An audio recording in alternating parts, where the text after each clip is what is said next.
성도는 예수님께 받아 나누어야 합니다. 옆에 분에게 축복해 줄까요? 예수님께 받아서 나누어 주십시오. 한 주간 살아갈 때 내 것을 주는 게 아니라 예수님께 내 것을 드려서 다시 예수님께 받아서 예수님께 받은 것을 나누어 주시는 놀라운 신앙의 기적이 일어나시는 복된 성도들이 되시기를 주님 이름으로 축복합니다. 네. 제가 20살 때 태권도 선교팀에 들어가서 태국에 단기 선교를 간 적이 있습니다. 처음으로 비행기를 타는데 주변에서 처음 비행기 탈 때는 신발을 벗고 타야 된다고 제게 이야기했습니다. 그래서 제가 신발을 벗고 타려고 그랬는데 저처럼 처음 타는 친구들이 아무도 신발을 안 벗는 겁니다. 신발 신고 비행기를 탔습니다. 비행기를 타서 태국에 도착해서 이곳저곳에서 태권도 공연도 하고 복음도 전하고 그렇게 하다가 이제 맨 마지막 날 이제 태국 방콕에 있는 유명한 호텔 스카이 라운지에 있는 뷔페를 가게 되었습니다. 갔는데 우리가 들어가니까 한 20명, 한 30명 가까운 20명의 친구 청년들이 건장한 청년들이 우르르 들어가니까 갑자기 그 공연하던 팀들이 아리랑을 불러주었습니다. 우리 태극기를 보고 또 뒤에 태권도 또 코리아 보고 이제 우리가 한국 사람이라고 생각해서 그렇게 아리랑을 불러주었습니다. 제가 그 뷔페에 들어갔는데 감동을 받았습니다. 눈물이 날 것 같았습니다. 그 아리랑을 불러주어서 감동이 된 게 아니라 그곳에 있는 그 수많은 음식들을 보고 갑자기 감동이 밀려왔습니다. 그래서 자리에 딱 앉자마자 제 친구들하고 저하고는 100m 달리기 하듯이 뛰어갔습니다. 그리고 음식을 가득 담고 와서 음식을 먹지 않고 삼켰습니다. 저는 서로 말도 하지 않았습니다. 우리는 한마디도 하지 않고 열심히 먹었습니다. 근데 갑자기 이제 갔다 왔는데 포크가 없는 겁니다. 그런데 또 갔다 오니까 이번에는 리필할 수 있는 접시가 사라진 겁니다. 아리랑을 불러주었던 호텔 측이 우리가 너무 많이 먹으니까 우리 것을 싹 다 치워버린 것입니다. 주 1세기 사람들은 몇 끼를 먹었을까요? 놀랍게도 평균적으로 한 끼를 먹었다 그럽니다. 한국 사람들이 지금 3끼 먹는데 이 3끼가 보편화된 게 1960년 이후라고 그런 보고도 있습니다. 하루에 한 끼만 먹었던 사람들에게 한 끼는 생존입니다. 오늘 예수님은 그 사람들의 한 끼를 책임져 주십니다. 보리떡 5개와 물고기 2마리. 그래서 병은 떡, 어는 물고기. 그래서 5개의 물고기와 그리고 5개의 보리떡과 2개의 물고기로 5,000명을 먹였다. 그래서 오병이어라고 말하고 있습니다. 예수님은 제자들에게 그 오병이어를 자신에게 가져오라고 말씀합니다. 그리고 예수님은 다시 제자들에게 그 오병이어를 나눠주는데 그 오병이어는 장정만 5,000명을 먹이는 기적을 이루었던 것을 보게 됩니다. 오늘 이 말씀을 통해서 오늘 저와 여러분에게 우리 사천고팍교회 우리 성도들에게 이 시간 주님이 말씀하십니다. 설교 제목이 이렇습니다. 한번 따라볼까요? 성도는 예수님께 받아 나누어야 합니다.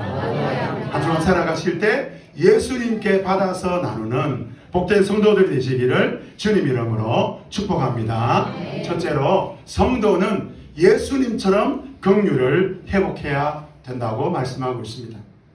세례 요한의 순교 소식이 들려옵니다. 13절에 보면 예수님이 그 소식을 듣고 거기서 배를 타고 따로 한적한 곳에 갔다라고 말합니다. 그런데 이 소문을 들었던 많은 사람들이 여러 동네에서 나와서 예수님을 따라가다가 예수님이 배에 내리는 그곳에서 예수님을 만납니다. 14절 말씀 같이 한번 읽어볼까요? 시작. 예수께서 배에서 내려서 큰 무리를 보시고 그들을 불쌍히 여기시고 그들 가운데 앓는 사람들을 고쳐주셨다. 예수님이 그들을 보고 불쌍히 여겼다. 불쌍히 여겼다라는 말은 내장 깊숙한 곳이 아프게 흔들리게 느낄 만큼의 그런 감정이라고 말합니다. 불쌍하다, 애통하다는 거예요. 긍휼을 여겼다는 거예요. 그래서 예수님은 그들을 불쌍히 여기시고 긍휼히 여기시고 애통히 여기셨다. 그리고 예수님은 그들 가운데 앓는 사람들을 고쳐주셨다. 그렇게 말하고 있습니다. 마태는 오늘 오병이어를 경험하는, 오병이어의 기적을 체험하는 그 사람들이 누군가 라고 말할 때 그들은 예수님이 불쌍히 여기실 만큼 어려운 삶을 살고 있다는 거예요.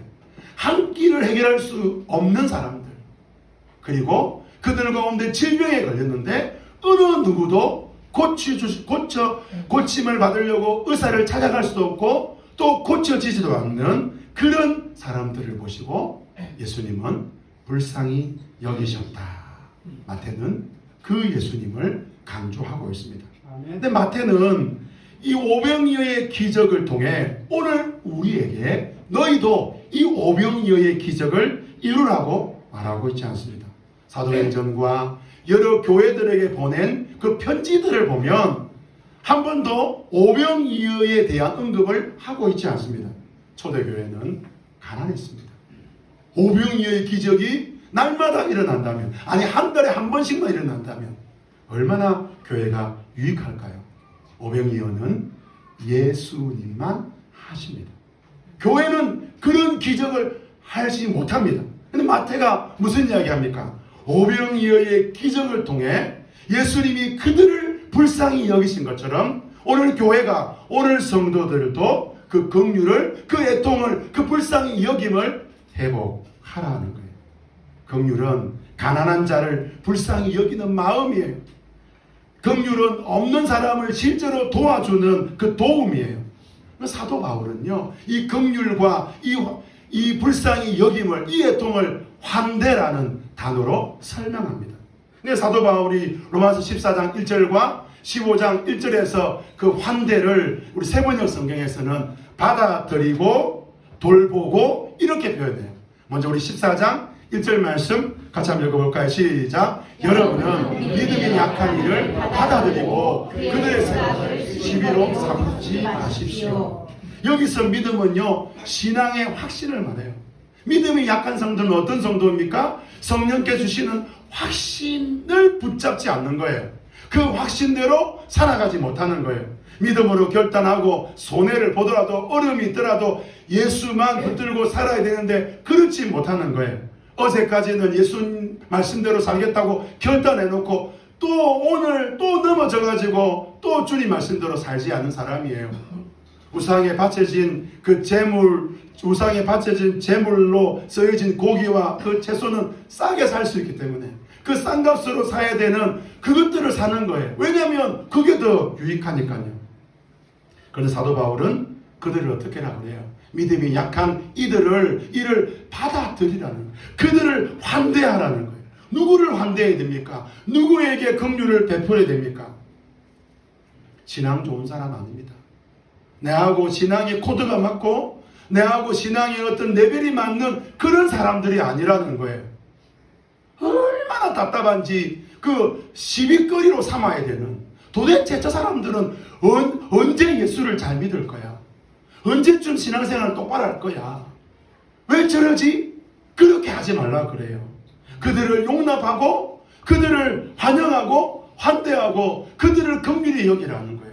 로마서 15장 1절 말씀 우리 같이 한번 읽어볼까요? 믿음이 강한 우리는 믿음이 약한 사람들의 약점을 돌봐줘야 합니다. 우리는 자기에게 좋은 대로만 하면 안 됩니다. 믿음이 강한 우리는요, 유대인들을 말하는 거예요. 예수 믿는 유대인들. 예수 믿는 유대인들은요, 구약을 알아요. 그들은 그 구약 말씀대로 신앙생활을 하는 사람입니다. 철저하게 신앙생활을 말씀대로 살아가는 사람입니다. 그런데요, 이 믿음이 약한 사람은 예수 믿는 이방인들을 말합니다. 예수를 같이 믿었는데 이 사람들은 구약도 모르고 이게 우상 숭배인지 하나님을 섬기는 건지도 모르고 자기 마음대로 신앙생활하는 거예요. 그렇게 하지 마라 그러는데 또 하는 거예요. 그래서 어떻게 하라는 거예요? 그 믿음이 약한 사람들을 배척하라는 것이 아니라 그들의 약점을 돌보아 주라는 거예요. 그들을 환대하라는 하라는 거예요. 자기 좋은 대로 하지 말라는 거예요. 저는 고등학교 1학년 때 교회를 떠났습니다. 어느 날 교회 가가지고요, 제가 기도하면서 예수님께 말했어요. 예수님, 저 오늘부터 오늘 지나고 교회 안 옵니다. 제가 말씀드리고 그 줄로부터 교회를 안 나갔습니다. 고3 때 다시 교회를 나갔는데요, 그 교회를 나가던 이유는 그 김치찌개 때문에 그래요. 그 신김치와 그 참치, 그 참치 김치찌개 그 한 그릇, 그 멀건 그 참치도 막 드북드북 들이는 게 아니라 그냥 쪼개져 가지고 막 얼마나 몇 살 맞든지 쪼개져 가지고 둥둥둥 떠 있는 그 신김치찌개 하나. 제가 나간 교회는 지하 상가에 있는 조그마한 교회였습니다. 냄새가 얼마나 많이 나는지요. 성도들이 제가 볼 때 작년이 10명도 안 돼요. 목사님을 포함해서 10명도 안 되는 정말 작은 교회. 목사님은요, 할아버지입니다. 그런 교회. 정말 작은 교회. 개척교회. 그 교회를 나갔는데 그 사모님이 저에게 그 김치찌개를 끓여서 줬는데요. 제가 그 김치찌개를 먹으면서 제 삶의 변화를 경험했습니다. 그 고등학생인데 술도 끊고 담배도 끊고 세상 친구들도 끊고 그 사랑의 김치찌개. 지금 생각해보면 그게 그렇게 맛있었을까? 그렇게 맛있는 것도 아니었는데 그 사랑의 양념, 그것이 오늘 목사인 저로 만들었다고 저는 생각합니다. 저는 사천고팍교회 2018년 11월에 부임했습니다. 사천시 초전면 그 시골 집에서 우리가 예배를 드렸어요. 십자가도 없고 간판도 없는 그곳에서 예배를 드리는데 하나님이 성도들을 보내주시더라고요. 1호, 2호, 3호, 4호 그렇게 성도들이 생길 때마다 저는 최선을 다해서 그분들을 섬겼습니다. 근데 그분들을 섬기면서 이제 제가 어느 날 그분들에게 이렇게 말씀을 드렸어요. 제가 성도님을 섬기듯이 앞으로 오실 성도님을 좀 섬겼으면 좋겠습니다. 그렇게 했더니 어느 날 보니까 그 1호, 2호, 3호 그분들이요, 4호 그분들이 새로운 성도들이 오는데 저보다 더 큰 사랑으로 그 새로 오신 성도들을 섬기더라고요. 우리 교회가 사천고팍교회 따뜻합니다. 참 좋습니다. 사랑이 넘칩니다.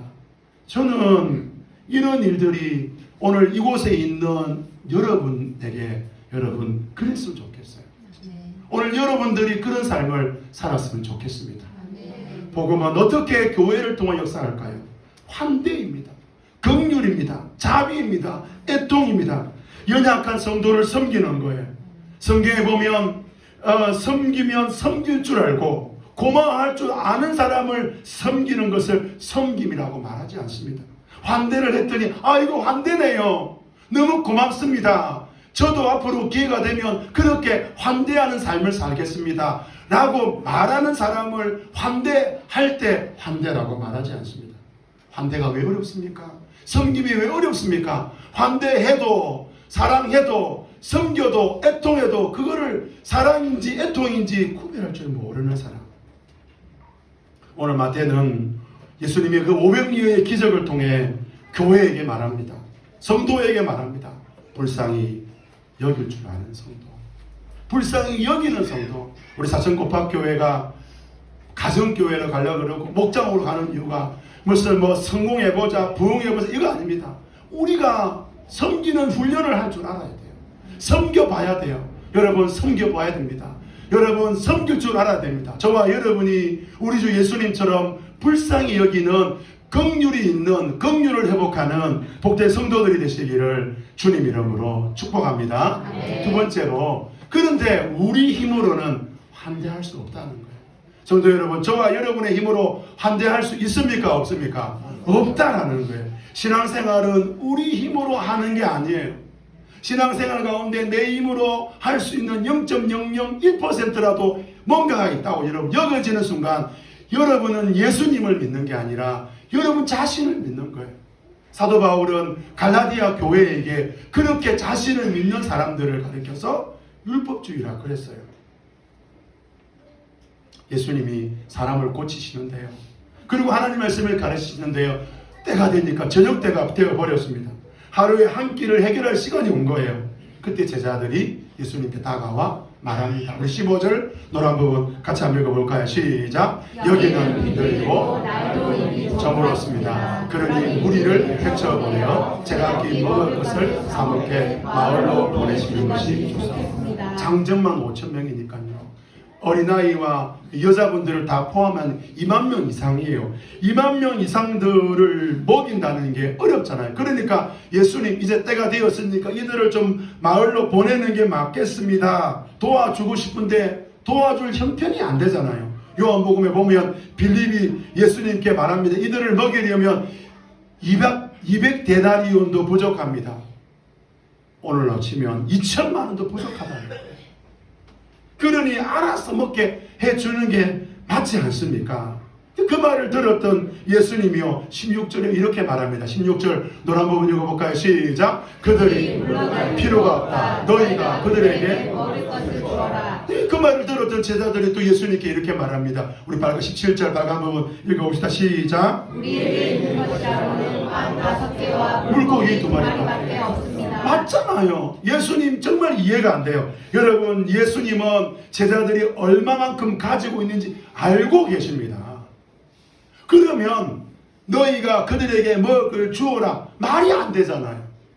예수님, 우리는요 빵 5개와 물고기 2마리밖에 없습니다.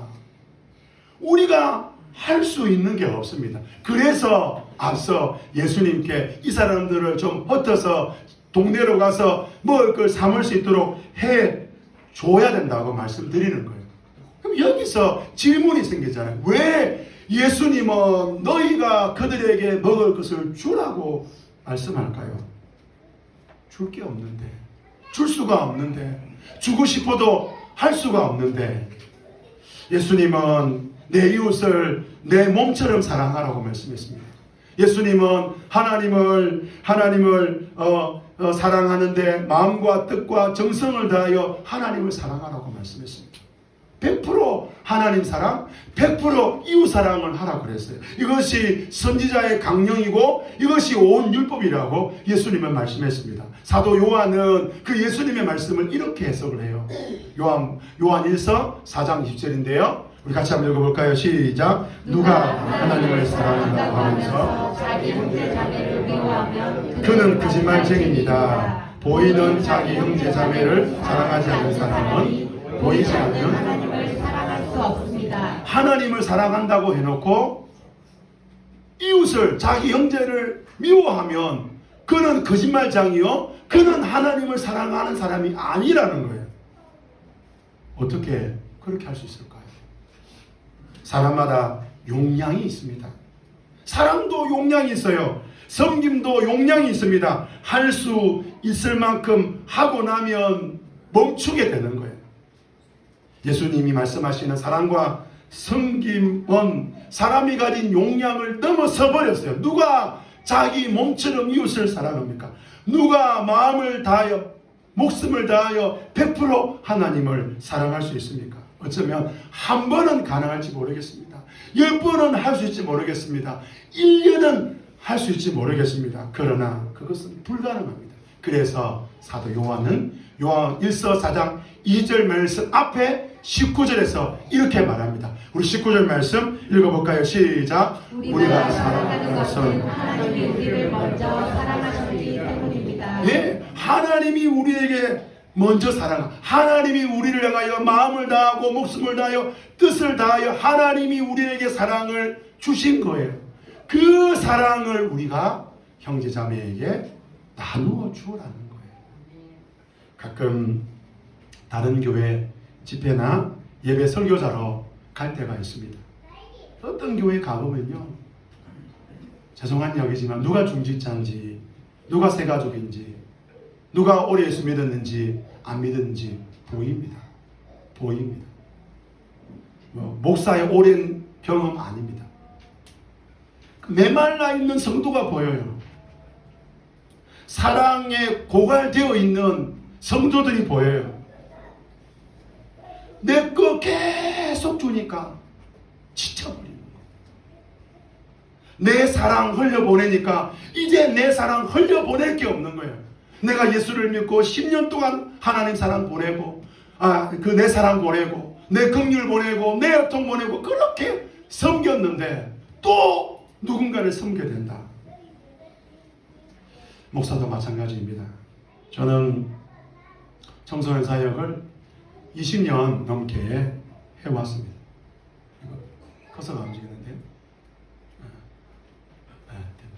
저는 청소년 사역을 20년 넘게 했어요. 근데 어느 날 고갈된 저를 봤어요. 영적인 우울증이 찾아왔어요. 손가락 하나도 움직일 힘이 없는 거예요. 집회나 강의를 가면 얼마나 열정적으로 하는지 몰라요. 그리고 다시 제자리로 돌아오면 책상에 앉아 있을 수 있는 힘이 없는 거예요. 누워 있어야 돼요. 뭐를 먹어도 맛있지가 않아요. 그냥 아무 힘이 없는 거예요. 왜 그럴까요? 제가 가지고 있는 거 그거 나누어서 그래요. 하나님께 받아서 나누어야 되는데 제 거 나누어 줬어. 어느 날 하나님이 저를 회복시키시더라고요. 제 거를 나누지 않아서 회복된 게 아닙니다. 하나님이 제게 말씀해 주셨어요. 이제부터 네 거 나누지 말고 네 거 나에게 드려서 내가 너에게 주는 거 나눠봐라. 주님의 것을 나누기 시작할 때 하나님이 저에게 회복을 주는 것을 경험하게 되었습니다. 제 제자 중에 자신이 꼭 해병대에 가야 된다고 말하는 아이가 있었습니다. 어릴 때부터 무엇에 그렇게 어떤 매력에 빠졌는지 모르겠는데 막 해병대를 노래를 부르더라고요. 결국 그 아이가 중고등학교를 졸업하고 해병대에 자원 입대를 했습니다. 그리고 이제 첫 휴가 때 저를 찾아온 거예요. 만났어요. 제가 물었어요. 해병대 가보니까 좋냐? 그 애가 조심스럽게 말을 하더라고요. 목사님, 누군가가 해병대 가겠다고 말하면 절대로 가지 말라고 해주십시오. 부탁을 드립니다. 오늘 우리 하나님은 우리가 우리의 것으로 누군가를 섬기겠다고, 누군가를 사랑하겠다고 그렇게 말하면 해보라 그래요. 해보면 합니다. 내 것으로 섬기기가 얼마나 힘들어지는지 알게 됩니다. 오늘 예수님은 제자들을 가르치는 거예요. 너희 것으로 한번 해봐라. 그래서 요한복음에 보면 예수님이 제자들을 시험하셨다라고 말합니다. 네 것으로 해봐라. 제자들은 깨닫게 됩니다. 우리 것으로 하면 안 되는구나. 사랑하는 성도 여러분, 여러분의 것으로 하다가 지쳤습니까? 그래서 여러분 이제 더 이상 주님의 일, 주님의 사역 나 못하겠다 그런 마음 듭니까? 우리는 우리의 것으로 섬기면 반드시 실패합니다. 우리는 우리의 것으로 살아가면 반드시 넘어집니다. 사랑하는 성도 여러분, 우리 주님이 너의 것으로 해봐라. 그럴 때 저와 여러분이 주님 앞에 이렇게 말합시다. 아닙니다, 주님. 우리의 것으로 할 수 없습니다. 내 것으로 할 수 없습니다. 이런 고백이 있는 복된 성도들이 되시기를 주님 이름으로 축복합니다. 네. 마지막 세 번째로 성도는 그래서 예수님께 받아 나누어야 됩니다. 성도 여러분, 누구에게 받아 나누어야 된다고요? 예수님께 받아 나누어야 돼요. 이제 저와 여러분은 예수님께 받아 나누어야 돼요. 제자들이 가지고 있던 것은 물고기 보리떡 5개와 물고기 2마리인데요. 그때 예수님 뭐라 그럽니까? 가져오라 그래요. 그리고 예수님은 그 2만 명의 사람들을 자리에 앉아라 그래요. 그리고 물고기 2마리와 보리떡 5개를 들고 우리 19절 노란 부분 읽어볼까요? 시작. 하늘을 우러러보시고 축복 기도를 다시 나라에 떼어서 제자들에게 주시니 제자들이 이를 우리에게 나누어 주었다. 성도 여러분, 예수님은 왜 하늘을 우러러 축복 기도를 하셨을까요? 예수님은 하나님입니다. 그러면 얼마든지 그냥 나누어서 오병이어의 기적을 할 수 있는 분입니다. 예수님은 하나님이기 때문에 기도하실 필요가 없습니다. 근데 복음서에 보면 예수님이 기도하시는 모습이 종종 등장합니다. 예수님이 얼마나 자주 기도하셨는지 제자들은 예수님께 예수님 우리에게도 기도를 가르쳐달라고 말합니다. 예수님이 이렇게 기도하신 이유는 제자들에게 넌 기도해야 돼 가르치시는 거예요. 너희도 이렇게 기도하라. 내 것을 나눠주는 사람은 기도할 필요가 없습니다. 자기의 것으로 사역하는 사람은 기도할 필요가 없습니다. 그러나 하나님의 것을 나누는 사람은 기도해야 합니다. 왜요? 하나님께 받아야 줄 수 있잖아요. 성부, 성자 하나님이신 예수님이 성부 하나님께 기도하는 이유는 성부 하나님께 받아서 사역하고 싶었어요. 그래서 예수님은 철저하게 성부 하나님의 일을 하는 거예요. 요한복음 5장 19절에 보면 우리 19절 말씀 노래 한번 읽어볼까요? 시작. 내가 진정으로 너희에게 말한다. 아들은 아버지께서 하시는 것을 보는 대로 따라하리요. 아무것도 마음대로 할 수 없다. 아버지께서 하시는 일은 무엇이든지 아들도 그대로 한다. 예수님은 아버지가 중심이었어요. 아버지가 일하시면 예수님도 일하고, 아버지가 일하지 않으면 예수님도 일하지 않고, 예수님은 아무것도 자기 마음대로 하지 않으셨어요. 아버지의 일이 곧 예수님이셨던 거죠. 오늘 우리가 예수님께 받아 나누는 삶 무엇일까요? 기도하면 조지 뮬러처럼 고아들에게 매일 먹을 돈이 통장 안에 들어온다는 말입니까? 아닙니다. 예수님께 받아 나누는 삶은 이 일이 누구 일인가? 이 일을 누가 책임져야 하는가를 아는 삶입니다. 내 일이면 내가 책임져야 되는 거예요. 그런데 만약에 이 일이 하나님의 일이면 누가 책임져야 됩니까? 하나님이 책임지는 거예요. 여러분, 사장님하고 직원들하고 차이가 있습니다. 여기 우리 자영업자분 몇 분 계시는데요. 사장님하고 직원의 차이가 있습니다. 직원은 자기가 사장님이 이거 해라 그 일만 하면 되는 거예요. 이번 달에 월급을 받아가야 되는데 돈이 얼마나 들어왔어? 이런 거 생각 안 한다는 거예요. 회사를 어떻게 경영하지? 이런 고민하지 않습니다. 직원은 자기에게 맡겨진 그 일에 충성하면 되는 거예요. 내 것을 내 것으로 여기지 않고 하나님의 것으로 여기는 사람은 뭐라 그럽니까? 하나님, 이 일은 제 일이 아닙니다. 저는 노예가 정한 사천국학교회 담임 목사이고 당회장입니다. 담임 목사는요, 책임이 커요. 담임 목사가 교회를 어떻게 핸들링 하느냐에 따라서 교회가 나아갈 방향이 정해집니다. 노예가 저를 담임 목사로 세웠지만 제 속마음은 좀 다릅니다. 저는 좀 겉과 속이 좀 다른 것 같아요. 저는 우리 사천국학교회 담임 목사는 예수님이라고 생각합니다.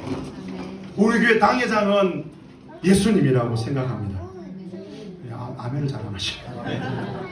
그래서 저는 이 교회의 일을 예수님께 맡깁니다.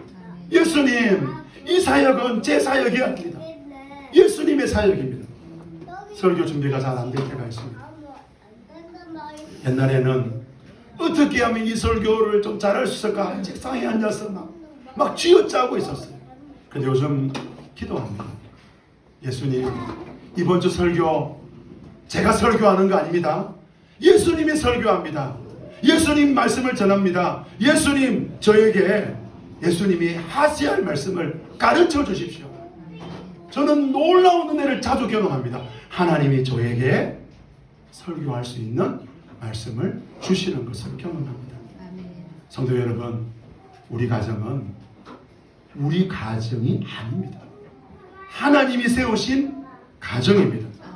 내 가정으로 생각하니까 내 힘으로 이 가정을 끌고 가야 되는 거예요. 그러니까 머리가 아프고 가슴이 터질 것 같고 말 안 듣는 자녀 보면 속상하고 재정의 문제, 인생의 문제가 닥쳐오면 왜 내 가정에 이런 문제가 닥쳐올까 이러고 있는 거예요. 아내와 남편이 자기 힘으로 살아가는 거예요. 그러니까 힘든 거예요. 지치는 거예요. 20년, 30년 지난 분들요, 지긋지긋하다 그래요. 여러분, 당연한 거예요. 그게 정상인 거예요. 그런데 이 가정의 주인은 내가 아니라 예수님이다. 그러는 순간 예수님이 우리 가정을 핸들링 하십니다. 할렐루야. 아멘. 여러분, 우리의 삶에, 우리의 직장에, 우리 인생에 여러분이 사장님이 아닌 거예요. 우리는 직원인 거예요.